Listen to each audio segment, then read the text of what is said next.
Bonjour Olivier. Bonjour Céline. Aujourd'hui, on va travailler sur un thème qu'on aime bien aussi, c'est l'ambition. Alors l'ambition, c'est très intéressant d'en avoir, mais après, il faut aussi être réaliste. C'est quelque chose qu'on apprend quand même dans le coaching et dans le développement personnel. Et le thème de la vidéo aujourd'hui, c'est est-ce que le système a vraiment les moyens de l'ambition qui est derrière ce guide quand même de, je pense, de mémoire 300 pages, qui est fait de manière, on avait vu un circulaire, donc normalement quand on a acquis quelque chose on peut aller à la suivante et on voit qu'en fait c'est pas du tout comme ça que ça se passe. Et donc on se pose la question par rapport aux moyens.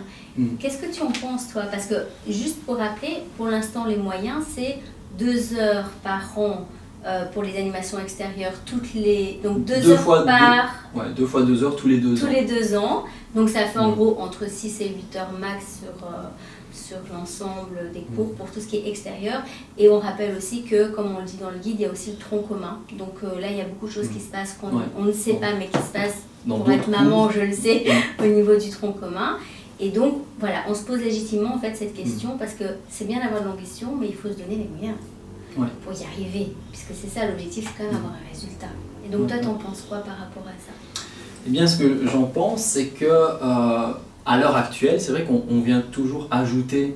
La société se complexifie, il y a de plus en plus d'infos, d'accord, il y a de plus en plus de minorités, de débats, des discussions, mais déjà les fondamentaux de l'EVRAS, actuellement, on n'a déjà pas assez de moyens, je trouve, par rapport à ce que le système propose, dans la mesure où, comme tu disais, on ouvre pas mal de boîtes.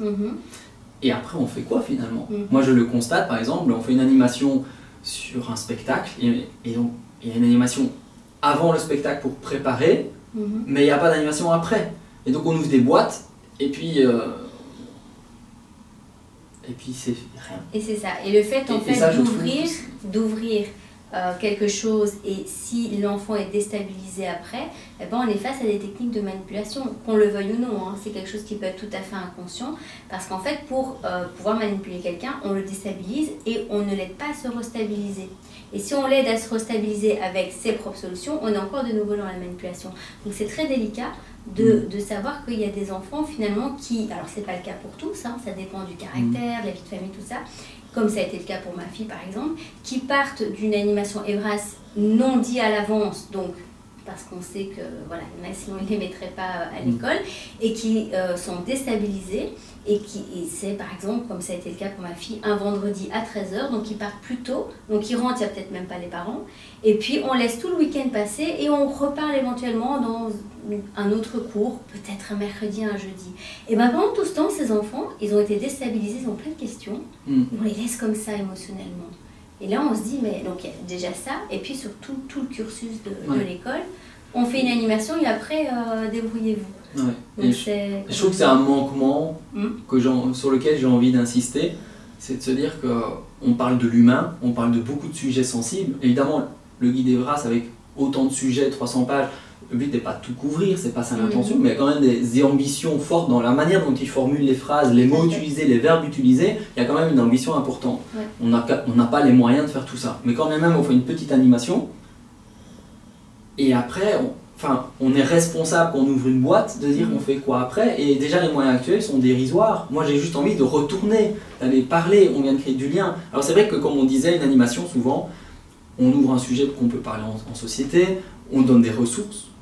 On peut donner des ressources du réseau, des plannings familiaux qui existent, ou des professionnels, des institutions, que sais-je, les parents, tous les gens qui sont autour, la famille, mais ça n'empêche que ça ne suffit pas. Moi je trouve qu'on est responsable de dire après on doit suivre ces enfants qui, comme tu dis, sont un peu déstabilisés. On n'est pas en train de parler qu'il y a un nouveau téléphone, on est en train de parler pas d'un sujet commercial, on est en train de parler de l'intime, de l'humain, de choses qui sont chargées d'émotions, peut-être pour tout le système familial.